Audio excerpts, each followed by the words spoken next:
Yorana, ravi de vous retrouver pour votre journal. Voici les principaux titres que nous allons développer ce soir.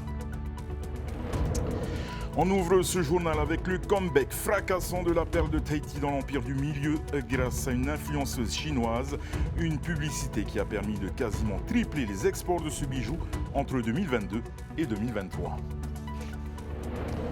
Vigilance orange toujours sur les îles de la Société. Les équipes communales ont enchaîné les interventions de déblayage sur le terrain. Nous ferons également le point sur les dégâts du côté de Pape Été avec l'Aremitisis, mais aussi au Raromatai.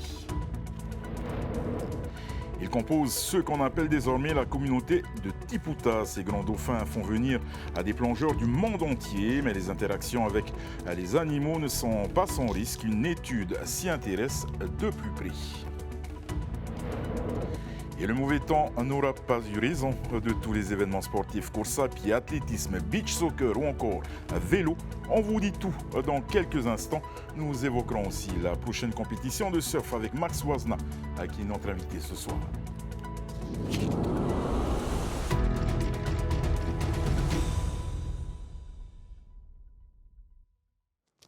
Si vous êtes fan de bijoux en perles ou en keishi, vous avez certainement constaté une hausse de leur prix depuis 2023. En cause, l'incroyable vitrine offerte par une influenceuse chinoise, une publicité qui a fait grimper la valeur des exportations à 16 milliards en 2023. Un record très loin devant les 6 milliards de 2022. C'est le dossier de la rédaction. Il est signé Athéna Milcam. Elle a redonné un sacré coup d'éclat à la perle de Tahiti. Elle, c'est Nini, une actrice et influenceuse chinoise à l'affiche du film Perdu dans les étoiles, sorti à l'international en 2023. Lors de la promotion de son film, l'actrice a multiplié les apparitions sur les plateaux télé et sur les réseaux sociaux, ornées de bijoux de perles, notamment de perles de Tahiti. Selon l'un des principaux négociants en Polynésie, cette publicité gratuite serait en partie à l'origine du fort rebond des ventes de perles en Chine. Une hypothèse reprise sur ce site spécialisé. Une célèbre actrice chinoise a créé une frénésie d'achat de perles de Tahiti à Hong Kong la semaine dernière, contrairement à tout ce que j'ai vu au cours de mes 2 décennies d'achat de perles. La vente des perles à l'export a explosé en 2023, Hong Kong, au sud de la Chine, restant le premier importateur. En 2023, la valeur des exportations de perles brutes a ainsi atteint les 16 milliards de francs contre 6 milliards l'année d'avant. Un record qui n'avait jamais été atteint ces 2 dernières décennies. C'est cette forte demande extérieure qui expliquerait la hausse exponentielle du prix des perles, mais aussi des keishi. La montée des prix, elle a commencé vers le mois de juin. Elle est arrivée à un summum au mois d'octobre pour rebaisser un petit peu. Mais concernant les keishi, on sait qu'à l'heure actuelle, les prix sont toujours aussi hauts parce que, comme vous savez, la production du keishi elle est assez aléatoire. Donc les quantités de keishi sur le marché, il est toujours aussi rare. En effet, le prix des keishi atteint lui aussi des sommets sur le marché local. Selon des négociants, des perliculteurs, mais aussi des bijoutiers, le gramme du keishi est passé d'un prix moyen entre 150 et 500 francs à minimum 3000 francs seulement quelques mois. En bout de chaîne, les vendeurs de bijoux répercutent inévitablement cette hausse sur leurs prix.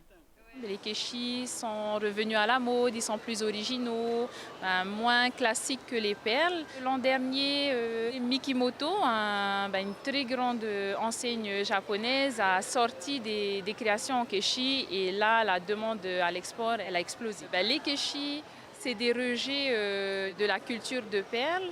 Donc en fait, on ne fait pas forcément des keishi, de base on fait des perles. Donc il faut satisfaire la demande à la fois locale et à l'export. Il y a longtemps quand même, les perliculteurs ils jetaient les keishi dans l'eau. Quelle évolution! Si les chiffres de 2023 sont particulièrement encourageants pour le secteur, 2024 devra faire face à des limites, celles des effets de mode et des capacités de production de perles. Et le mauvais temps n'a pas laissé de répit aujourd'hui au service des communes du pays et d'EDT qui ont enchaîné le nettoyage et le déblayage des routes et des servitudes. La plupart des arbres et des pierres qui jonchaient la chaussée par endroits ont été dégagés et le courant rétabli sur certaines zones. Le vent et la houle ont cependant compliqué la traversée des navettes entre Tahiti et Moorea. Et cet après-midi, les violentes rafales ont rendu les manœuvres plus difficiles au quai de Papeete. La Remiti 6 a même percuté un quai. La coque est endommagée sur le côté gauche du navire. La compagnie tente des réparations dès ce soir. Thomas Chabrol. La Remiti 6 n'a pas pu poursuivre ses rotations cet après-midi pour rejoindre Moorea. Poussé par un vent violent, le bateau a percuté le quai au moment d'accoster. La coque est en partie trouée sur 1 mètre de hauteur et de largeur. En venant avec le voyage de 14h30, on est arrivé à 15h. Donc il y avait un fort rafale pendant la manœuvre. On a essayé à plusieurs reprises déjà de se mettre à quai. Je crois qu'on a fait 3 ou 4 tentatives. Et du coup, on a décidé d'envoyer des haussières justement pour maintenir l'avant. Et malgré tout, l'haussière a lâché et du coup, on est venu ensuite, on va dire, accoster sur le quai opposé. Donc voilà. Les passagers ont été conviés à descendre du navire. La Remiti 6 est pour l'heure immobilisée à quai. Les équipes techniques de la compagnie vont effectuer des travaux dès ce soir afin de reboucher le trou avec une doublante en aluminium. Une réparation provisoire pour pouvoir reprendre les rotations le plus tôt possible. À ce niveau de la casse, les moteurs n'ont pas été endommagés. Juste derrière, c'est un local où tout le système de climatisation du navire. Donc voilà, c'est pas un local. La ligne de flottaison, elle n'est pas touchée? Non, on est au-dessus de la ligne de flottaison. On est à 1,50 m au-dessus de la ligne de flottaison. Donc il n'y a pas de risque de ce côté-là. Bon, par contre, il faut boucher le trou. Les usagers de la navette sont invités à suivre les messages d'information de la compagnie partagés sur les réseaux sociaux. Rien ne garantit que le navire puisse reprendre dès demain matin la mer. Du côté des îles sous le vent, la météo s'est considérablement détériorée aujourd'hui et à terre. Plusieurs interventions ont été recensées, surtout sur la commune de Uturua.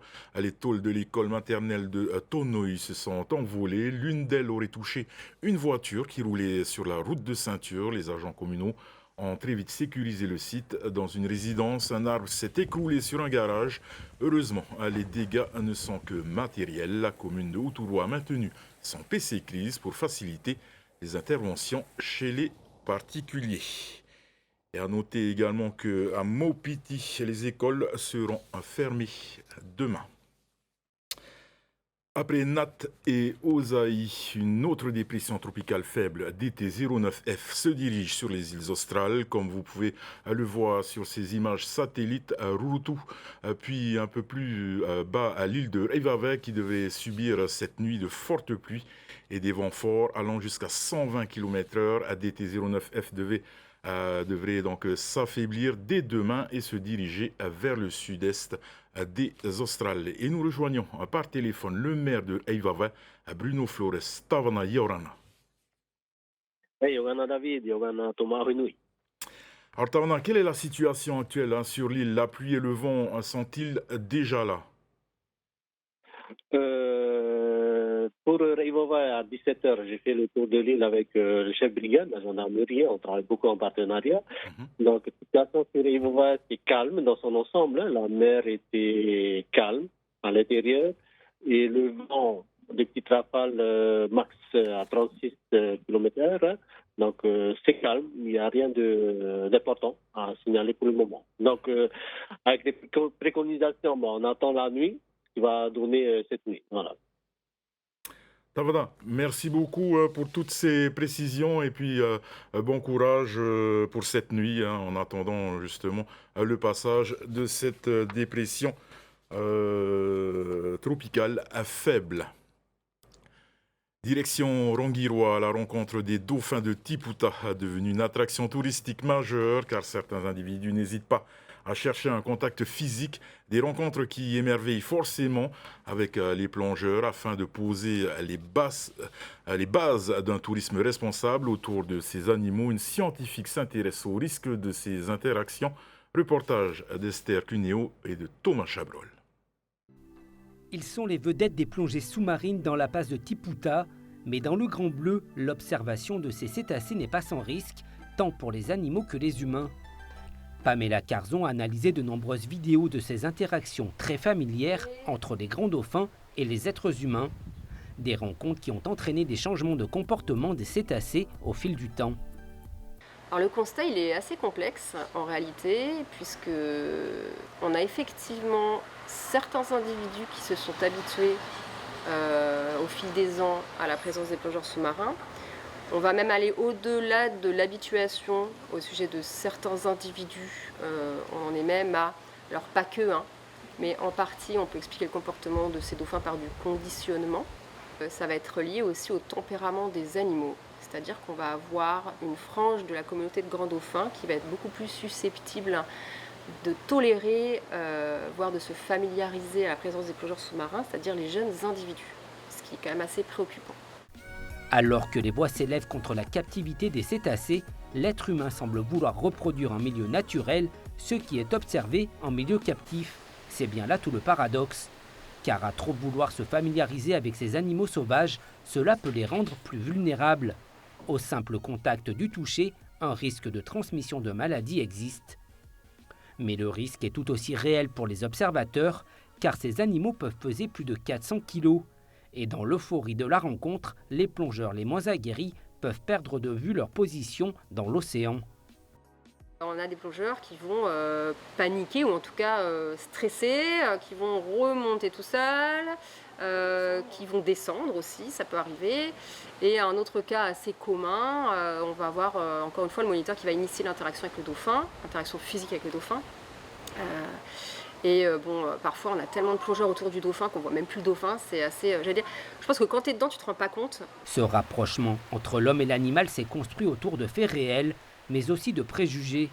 Le cétacé au grand sourire semble à première vue amical, curieux et empathique, au point d'oublier qu'il reste un animal sauvage. Un accident serait fort dommage pour cette attraction majeure des plongeurs. Quand on les voit, on est vraiment content, c'est top. Et toi, tu les as vus plein de fois alors? Oui, ouais. J'ai travaillé ici, du coup c'est vrai que quand on plonge en courant sortant, c'est un peu l'objectif de la plongée, même si on sait qu'on a des chances de ne pas les voir, mais on sait qu'il y a une chance de les voir, donc on s'attend vraiment à ça. Et c'est le plus de Rangui quand même. Ouais, c'est un peu le but, pour beaucoup.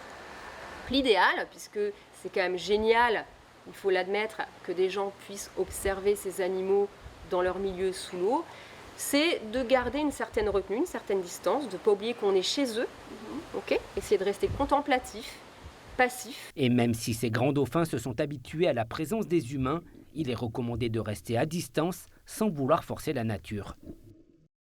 Jadis banni par le clergé car jugé trop sensuel, sorti de clandestinité dans les années 50 sous l'impulsion de danseurs militants, notamment Koko Hotahota dans les années qui suivent, la pratique de la danse du Ori Tahiti s'est largement généralisée, voire démocratisée au cours de ces dernières années, pas seulement en Polynésie, mais en France également. Alors pourquoi un tel engouement dans l'Hexagone? Julien Apanafieux et Wallis Glaise. Elles ne sont pas polynésiennes, et pourtant, le Ori Tahiti n'a plus aucun secret pour elle. Valentine pratique cette danse depuis 11 ans.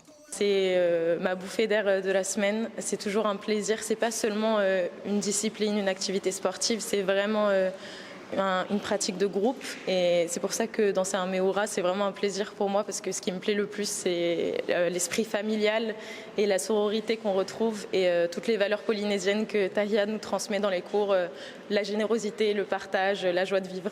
Miki est taïwanaise et habite en Suisse. Elle vient chaque week-end à Paris pour renforcer la troupe de Tahia Kambé en vue du Heivaï Paris. Pour elle, cette danse, c'est la définition du bonheur. Je suis très heureuse. C'est quelque chose que j'aimerais faire depuis que j'ai 23 ans, que j'ai dansé avec elle. Et je sens que je m'appartiens ici avec Tahia. C'est comme la famille. Depuis 2012, Tahia est professeure de danse et chorégraphe à Paris. En janvier 2014, elle fonde la troupe Au Tahiti Nui. D'une manière générale, les écoles de danse implantées dans l'Hexagone ont favorisé la démocratisation de la discipline. Ce qui est étonnant, c'est qu'il n'y ait pas eu d'engouement pour le Ori Tahiti avant, je trouve. C'est juste parce que je pense qu'il n'y avait pas l'opportunité de prendre des cours de danse à Paris. Et je pense que tout simplement, une fois qu'on a commencé à faire les premiers cours de danse, on a commencé à avoir les premières élèves, ça a permis de faire connaître le Ori Tahiti. Le Heiwai Paris aussi a beaucoup participé à la promotion de cette danse. On le sait, les concours de Ori Tahiti sont ancrés dans le paysage culturel polynésien. Pour la chorégraphe, cette pratique ne doit avoir aucune frontière. Je pense que le Ori Tahiti, c'est pas dans le sang, donc c'est plein de choses. Le Ori Tahiti, c'est à la fois un sport, c'est à la fois une pratique culturelle, c'est aussi un art. Et voilà, quand tu prends des cours de danse, tu es là pour toucher un petit peu à tout ça. Évidemment qu'il va te manquer les connaissances culturelles.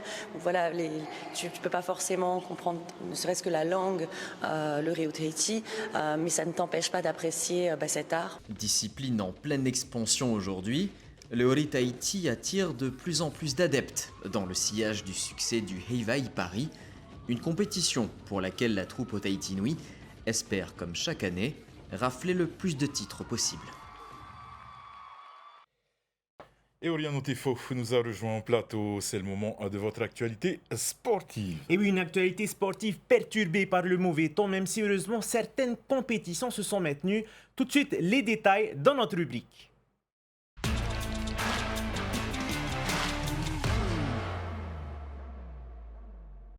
Et la course de la Saint-Valentin, un rendez-vous incontournable qui s'est tenu malgré le temps. Oui, 62 duos, amoureux ou pas, ont foulé le bitume de la commune d'Aroué. Au programme, le traditionnel parcours de 4,5 km entre la mairie et le RIMAP. Et le binôme Kohai Schmidt et Noé Delbrey l'a emporté. Le reportage. En couple ou entre amis, la course de samedi était avant tout un moment amical. Et les deux copains Kohai Schmidt et Noé Delbrey se sont fait plaisir. À la bagarre avec Amandine Matera et son partenaire William Kremer, les deux jeunes espoirs ont été les plus costauds sur l'aller-retour entre la mairie de Aroué et le RIMAP.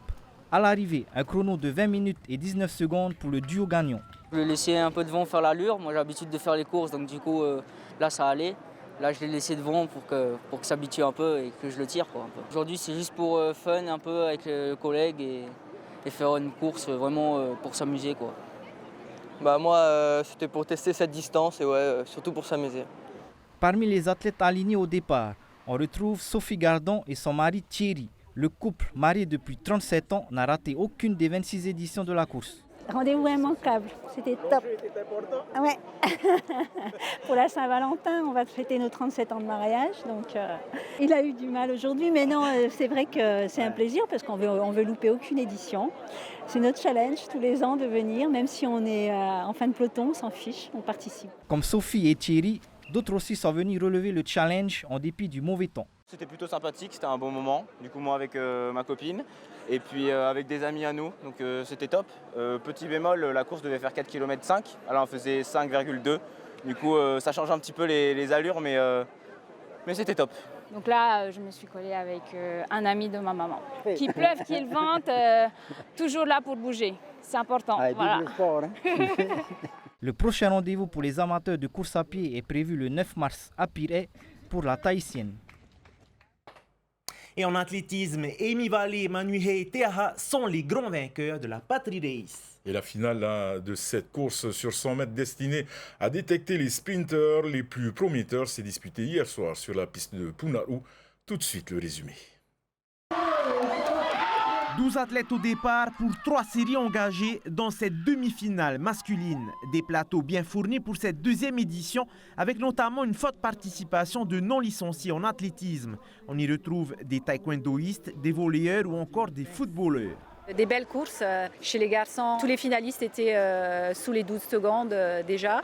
C'est l'objectif en fait, d'aller chercher un peu ceux qui sont éloignés un peu de notre pratique et les faire venir sur un stade. Et cette année, on a eu presque 65% des demi-finalistes qui sont extérieurs à l'athlétisme, donc oui, ça a bien fonctionné.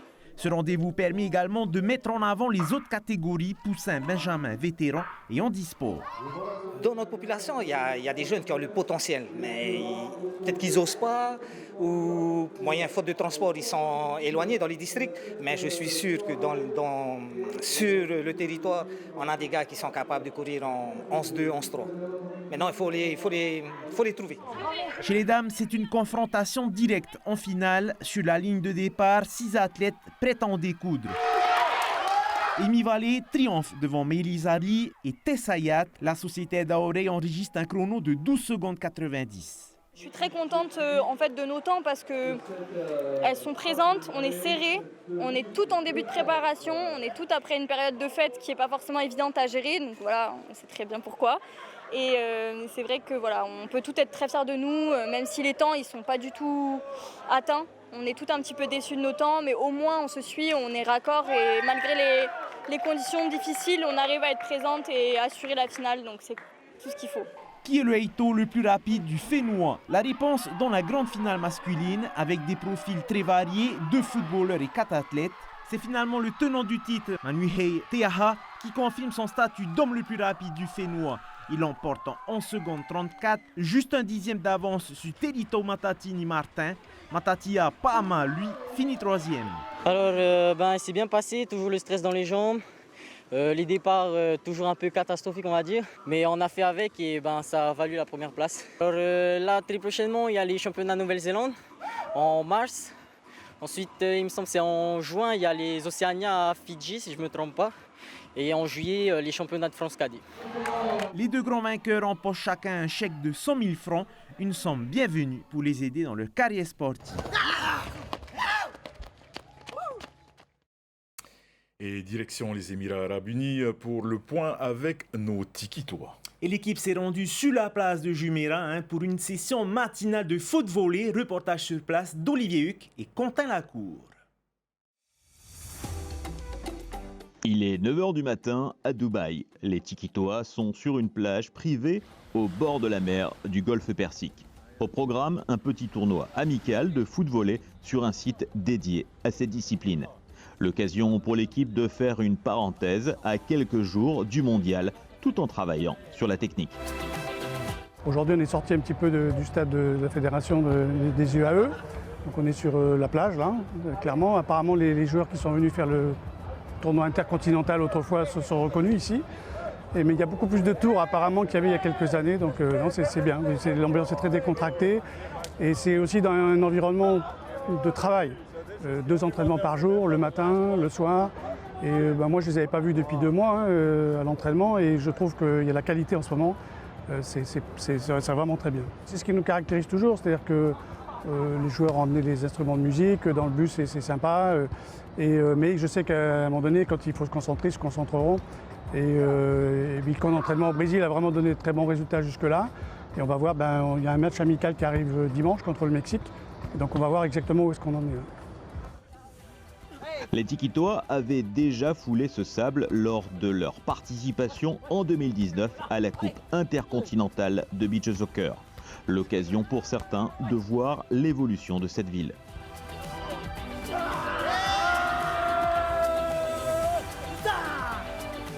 Ce matin, on avait prévu un tournoi de foot volley.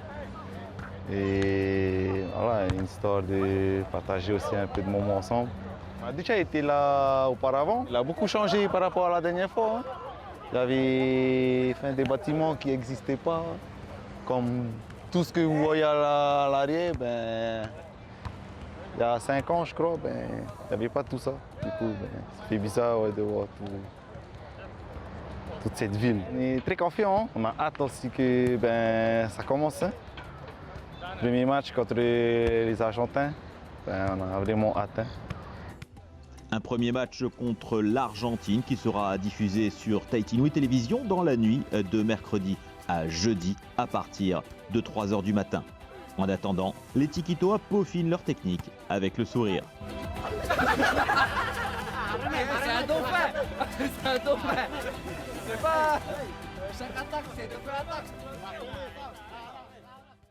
Et les Tikitois se sont donc imposés 10-2 dans leur dernier match de préparation contre le Mexique en cette fin d'après-midi. Vous retrouverez tous les détails dans le mag de la Coupe du Monde ce soir à 19h20. Allez, place à du surf maintenant avec la Ete Tigreiroa Horoe qui approche à grands pas. Cette compétition très attendue par les riders promet du spectacle du 19 au 24 février dans un cadre paradisiaque au Tuamotu. Et les compétiteurs s'illustreront en bodyboard et en surf sur des vagues de la passe d'Avatoru à Rongiroa. Cette année, il n'y aura pas de compétition internationale comme à l'accoutumée. Seuls les locaux pourront s'exprimer sur le spot de Rongiroa. Et pour nous apporter plus de précisions sur l'organisation, nous recevons Max Wazna, président de la Fédération tahitienne de surf. Yorana, président. Yorana. Alors, depuis plusieurs années, cet événement reste un des rendez-vous phares du calendrier fédéral. Comment expliquez-vous son succès? Ça fait plus de 10 ans, je crois, que l'événement existe déjà. Et le succès, c'est déjà la population et la commune qui sont motivés de l'organiser chaque année. Donc, nous aide beaucoup sur la partie logistique. Et avec Hiro Powira aussi et le club de surf de Rongiroa. Depuis 2 ans maintenant, il y a un club de surf, Tuamotu Island Surf Club. Et donc, c'était vraiment incontournable de refaire cet événement. Et on a essayé de le faire pendant les vacances scolaires. C'est une nouveauté cette année, c'est les vacances scolaires. Donc, on peut mettre aussi les juniors. Donc, on a juniors hommes et femmes, garçons et filles, qui pourront faire aussi l'événement. Justement, avons-nous déjà un petit chiffre sur le nombre de compétiteurs inscrits à cette compétition? Y a-t-il de nouvelles catégories engagées? Alors, catégorie, donc en surf, on a Open hommes et femmes, et les juniors en garçons-filles, et on a un bodyboard hommes-femmes. Donc, catégorie nouveauté cette année, c'est les juniors, comme je disais. Mais là, on a à peu près une soixantaine de participants déjà. Mais on a un tableau global qui va dépasser les 90 compétiteurs au total. Ok, est-ce qu'on pourrait nous donner quelques noms des participants? Est-ce qu'on a le Harimona David, le tenant du titre, qui sera présent?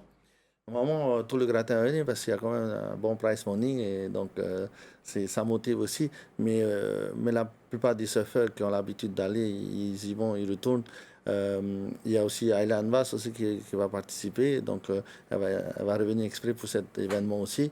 On attend Mimana Brai et après on a d'autres noms, mais on a aussi la sélection aussi la présélection de juniors qu'on est en train de préparer en surf pour Salvador au mois de mai. Donc il y a pas mal qui vont pouvoir participer, donc c'est un bon entraînement et c'est une belle vague, donc pas mal de surfeurs vont vouloir faire cet événement.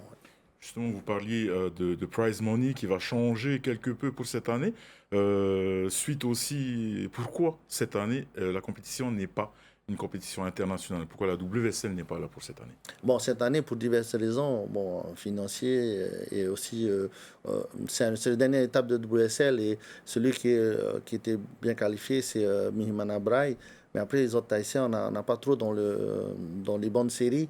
Donc, on a décidé de ne pas la faire cette année parce que c'est quand même un coût. Mais on a pu plutôt faire rajouter les juniors. Et, donc, ça, c'est une bonne chose pour le surf local. Mais on va essayer de mieux préparer pour l'année prochaine. Éventuellement, une deuxième compétition aussi de QS, si on peut le faire.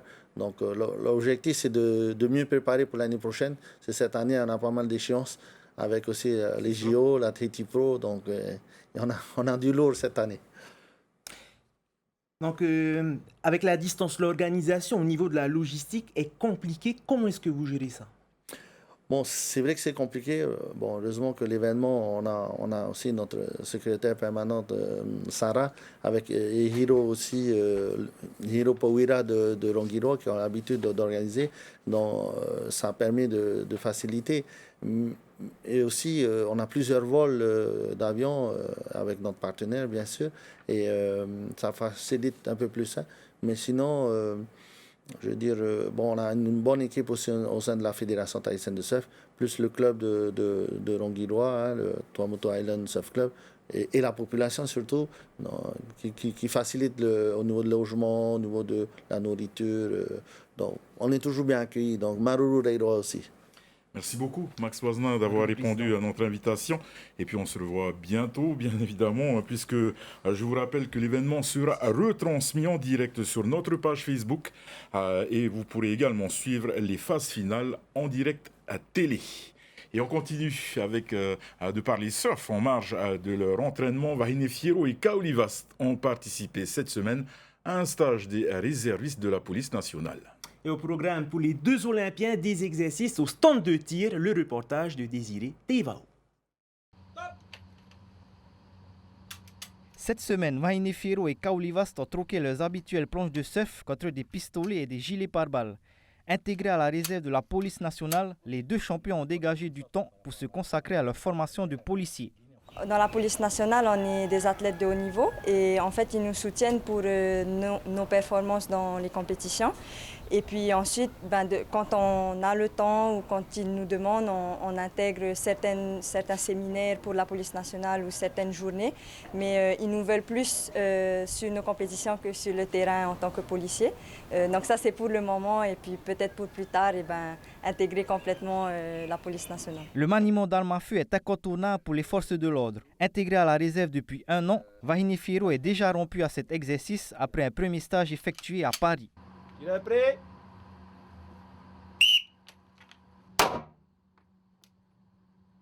Ça faisait vraiment du bien de reprendre et de reprendre les bonnes habitudes de comment manipuler notre arme et puis de pouvoir se lâcher à tirer. Il faut toujours être vigilant, il y a certaines règles de sécurité qu'il faut appliquer à la lettre et puis après juste se faire confiance et faire confiance aussi à nos moniteurs qui sont là pour nous encadrer. Kaoli Vast, membre de la réserve depuis 5 mois, découvre lui le stand de tir, mais pas de réelle appréhension pour le natif de Vairao. Top. J'avais déjà eu l'occasion de tirer avec mon tonton de Nouvelle-Calédonie des fusils de chasse et tout, mais là le fait d'avoir une vraie arme et surtout être avec la police nationale et tout, et non, c'était vraiment une première pour moi, à examiner vraiment toutes les techniques, comment utiliser son arme, comment le charger, le décharger, et c'est vraiment quelque chose qui était tout nouveau pour moi et c'est vraiment top. Avec les championnats du monde ISA qui débuteront le 23 février, cette séance au stand de tir permet aux 2 surfeurs de relâcher la pression. Pour être honnête, ça fait vraiment du bien de venir faire autre chose et puis de se défouler sur une arme et en même temps de pratiquer notre métier. Exactement, là on est en période à fond la caisse pour s'entraîner physiquement, mentalement et surtout dans le surf avant de repartir là pour les prochaines compétitions. Et là le fait de faire quelque chose d'autre, moi j'ai 2 jours ici. Et non, c'est incroyable de pouvoir faire autre chose et justement ça, voilà, comme découvrir des nouvelles choses et pour moi c'est vraiment top. Dans le cadre de la mission, Vahine Fierro et Kaoli Vast peuvent être affectés à la police aux frontières ou à la DTPN.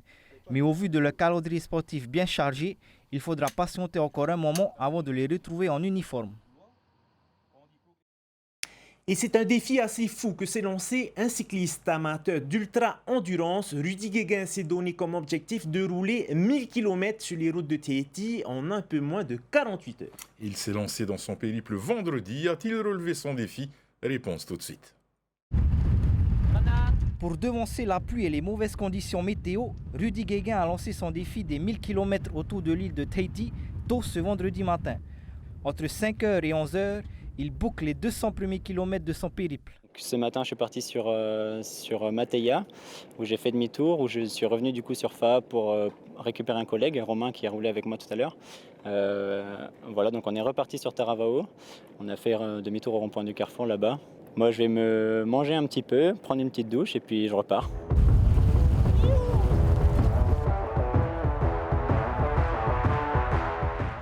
Pour relever son défi, l'ultracycliste n'hésite pas à rouler de nuit jusqu'à Tautira, et cela malgré la pluie et les nombreux nids de poules sur la chaussée. Je vais enchaîner sur Teahupo, partir à Teahupo après et voilà, j'ai mon véhicule suiveur qui là est devant, donc c'est cool pour la sécurité, c'est top. Et comme j'ai crevé 2 fois en venant, c'est bien, on a changé la roue. Pousser son corps dans ses derniers retranchements, Rudy est un habitué du genre. L'année dernière, il bouclait sur son vélo la Race Across France. Plus de 2400 km et 38 000 mètres de dénivelé positif. L'aventure est repousser mes limites.